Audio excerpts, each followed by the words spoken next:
Hi guys, welcome back. So today we are working on a how to make pastel colours with watercolour video. But before we start, I had a couple of product requests, so I thought I'd just show you. This is the Nuvo Cloud Crystal Glitter, and this is the Nuvo Expanding Mousse in Worn Linen. So these are two things I've kind of used, and they will be making more appearances on the channel. So you can see here I have just done a really simple stencil and the texture paste there. So that's a really good, I have a whole video over on Heirloom Luxe about that, and that's a good way to start some pages in your art journal if you're not sure. But anyway, let's get into today's video. So we are working on how to make pastels, and we're going to look at a few different ways to create them, you know, depending on what supplies you have, and a few kind of just some different ways to look at pastel in watercolor. So here you can see this is an old sketchbook, and I have used the full double page, and I basically swatched out the color and then I mixed it with white and I swatched it, and you can see the swatches with white, they give sort of a very nice dreamy quality to the watercolors. So obviously mixing your watercolor with white is the simple solution, and we're going to look at that, why you should, why you shouldn't, or just some different kind of things to consider when you're looking at that. And then if you don't have a white or you don't want to use white, I'll show you some other ways that you can create pastels with your watercolors. So we're using this Milford block from Jackson's. I'm not sure, I have been enjoying using it lately. I'm not sure if I'm going to keep using it, but it is a good, I've been enjoying it as a step up from I've been using the Canson XL, the one you can get at Walmart, for 6 years. So I do kind of like trying things on this because it shows the colors differently, so I'm being able to get used to them, you know, on a better quality paper, which I quite enjoy, and trying to understand how they'll behave on that cotton paper. So the first thing I want to get into here is kind of a mental block, or maybe the way we think about pastel colors. So on the top there you can see I have the Holbein acrylic gouache, and then we have the Holbein pastel watercolors. So these were some of the first watercolors I got about 6 or 7 years ago now, and you can see here you can get them in 5mm tubes or the 15mm tubes. I think that Holbein is one of the main companies that does the pastels, and you can see here this is my favorite Grumbacher titanium white, and I'll show you why in the video. You don't have to have this one, but you do need one that performs kind of like this one, I think. So like I was saying, Holbein is one of the main manufacturers of the pastel watercolors, but I think a lot of other brands are starting to put some out. So Daniel Smith has the lavender and wisteria now, that's mixed with white. So first of all, I just want to show you, this is the difference when you're thinking about watercolor and pastel watercolor versus pastel in any other medium. First of all, you put the darker shade on, so you can see, even though these are both light, I put the darker pink and then the lighter pink on top. So I'm building the darkest values first, and then I'm building it up light. But when you are using watercolor, you're actually putting the lightest value on first, and then you have to put the darkest value on. So you're basically thinking backwards. It's a bit of a tricky thing to wrap your head around, and that could be another thing as far as just enhancing your painting. It took me a while to kind of think about this. So in any other painting, the highlights are going to have the most layers, whereas in watercolor, the highlights are going to have the least layers of watercolor. And sometimes, you know, because watercolor is a transparent medium, sometimes that's really nice. And sometimes the reason that I like the pastel, like the milky, dreamy sort of quality of the white, is that it can sort of give a little bit more body to that area that's very pale on your painting. So you can see there I just redid the swatch again because I wanted to try and match those colours a little bit better for you. Okay, so first of all we're just going to swatch out the Holbein watercolours that I have. I think I still have pretty much all those ones in this palette, so yeah, I think I have all of them in this palette. So we're going to look at the lilac first. And then this is the brilliant pink, so it's the darkest of the pinks.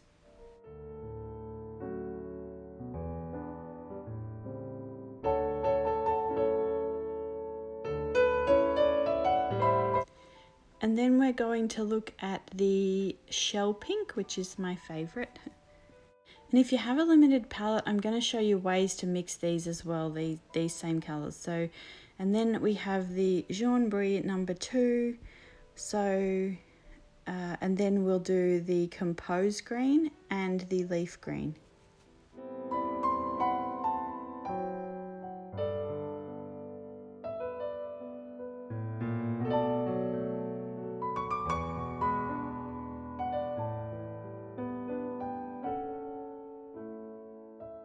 So I'm just going to swatch the gouache underneath them so that you can kind of see the same colour in a different consistency of the different medium.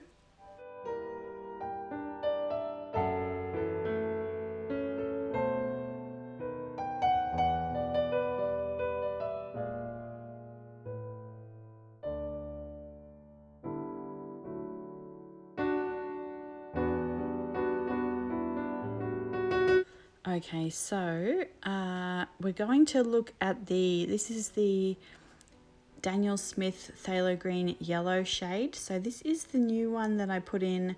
I talked a little bit about what I changed in the palette in my last video, but this is one I put in instead of the permanent green, and it's just a single pigment color, so I really like it. But you can see here when you water it down, it becomes this really pretty sort of mint green. And that's the first way that you can make pastel colors. So without any white, without any extra materials, you can just use water to water your colors right down and make some really pretty pastel colors.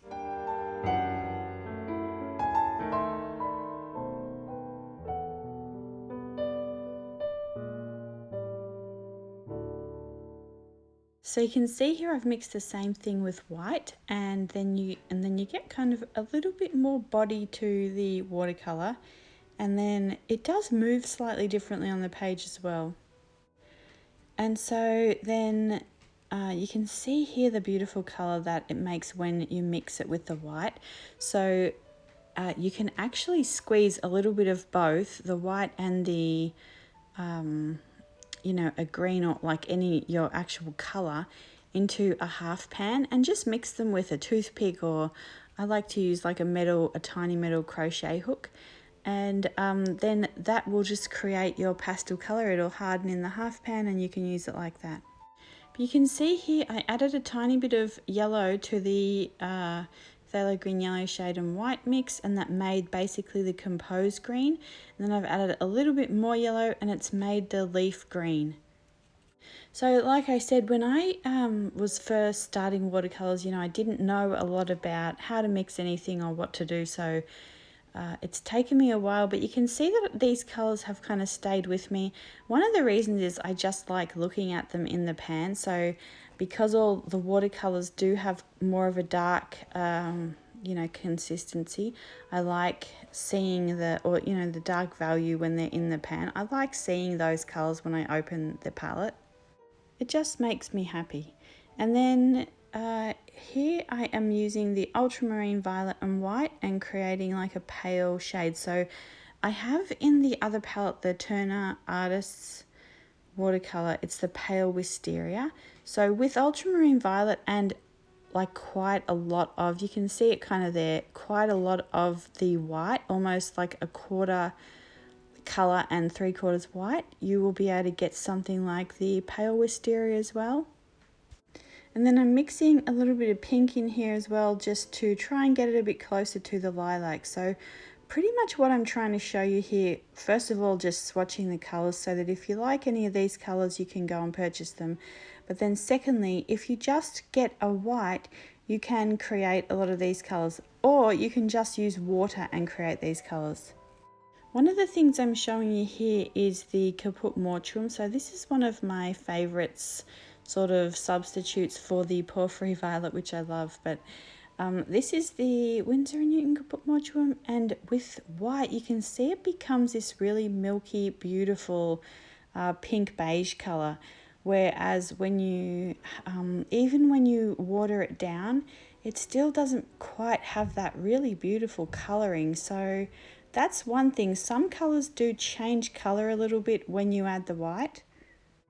And then I'm just kind of showing you here as well how you can still use it the same way as watercolor, so it doesn't become as thick as a gouache. You know, that's kind of the other thing I was trying to show you with the gouache paints. They're quite thick, they're quite opaque. So this adding a white watercolor does not necessarily change these watercolors into a thick opaque paint. You can see here I can still pull it out, I can still drop in extra colors, it still can be watered down to be quite transparent, so it still performs in all the same ways as a regular watercolor would. Okay, so I think I've shown this before, but you can use so this is the Daniel Smith Pyrrole Orange, and the Daniel Smith Organic Vermilion is what I use next. And I'm just showing you that you can get quite close to the shell pink with either one of these as well. So if you have some of these colors, you know, and the white, you will get more, you know, more value out of it. So you can get the orange or the vermilion, and then you can also get the, you know, pastel color as well. But again, and I know I'm repeating myself, but you can just water down the colors if you don't have white, and you get these really soft shades as well. I just don't want anyone to think that, you know, if you don't have access to all of these colors, like I did not have access to this when I first started painting, and there are ways to be able to mix and create these colors. And I think that starting out with a limited palette is actually a really good way to learn about your colors and to learn mixing, and you actually come up with some really pretty mixes and a really sound like understanding of the pigments. So you can see here I'm using the rhodonite, and I am just watering it down to start with, and I could water that down even further, and then I am mixing it with the white to create a really pretty color as well.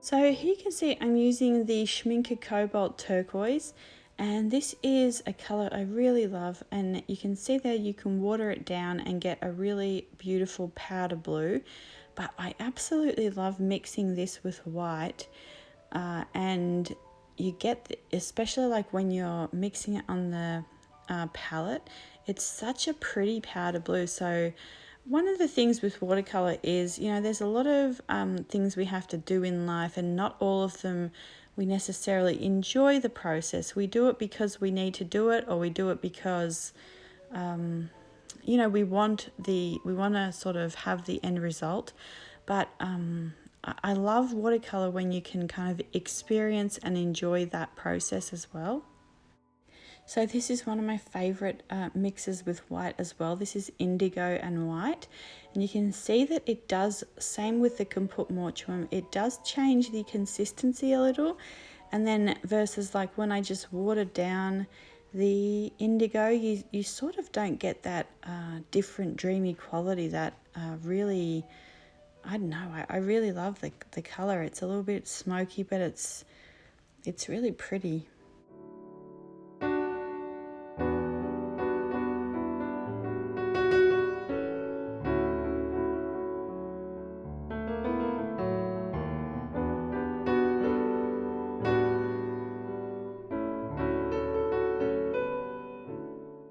So you can see here, this is the reason that I love this white. You just basically touch it with your wet brush and it activates, and it is so creamy and nice to use. So I have tried some other whites and they just don't perform like this one. So that's why I really love this Grumbacher titanium white. So, you know, I haven't tried all the whites. If you have a white that performs like that, you will really enjoy using it versus, you know, if you have something that's a bit harder to activate, it's not going to mix with the colours as well. At least that's been my experience, but you can let us know down in the comments if you've got a favourite white, or if you've found one to be particularly, you know, well suited, then let us know.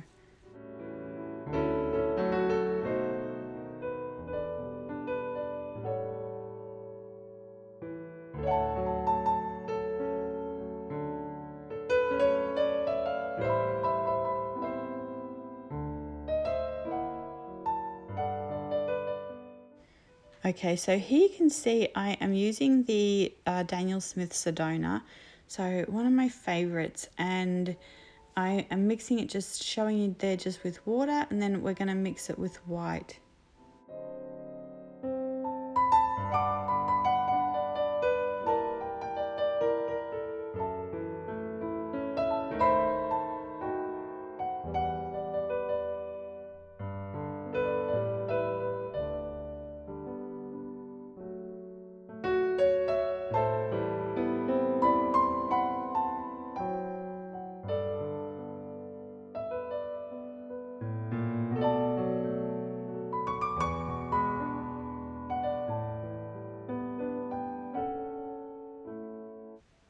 So you can see here, this is the Sedona in white, and it's performing beautifully like watercolour. And then here we have the three of my favourite mixes. You got the Sedona in white on the end, so this is the Sedona in white, and then the Caput Mortuum in white, and then the Indigo and white.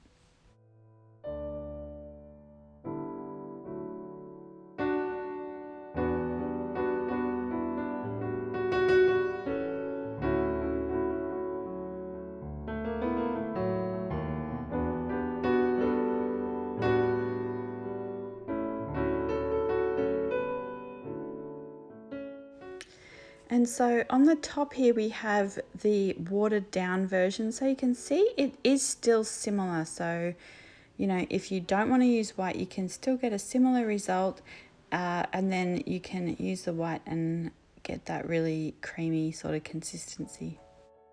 And so here you can see the Caput Mortuum in the middle, and then I've mislabeled it there, but on the left we have the with the white and then with the water.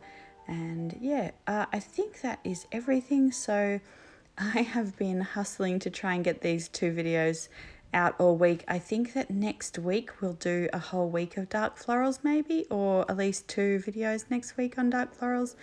So I wanted to get these 2 finished this week, so I'm kind of on a timeline crunch here to get ready for December, so we'll see how it goes. But yeah, hopefully you enjoyed this video, and then the next one coming up, I tried something new and different with an iridescent medium that I had and pastels, so I will give you a little bit of a sneak peek. And also I just wanted to show you this. So, you know, if you're worried about them being transparent, I did put some of the lilac and the shell pink in these transparent florals. If you haven't seen this video, I'll link it below as well. And yeah, I think that is everything, so I will see you in my next video. Bye.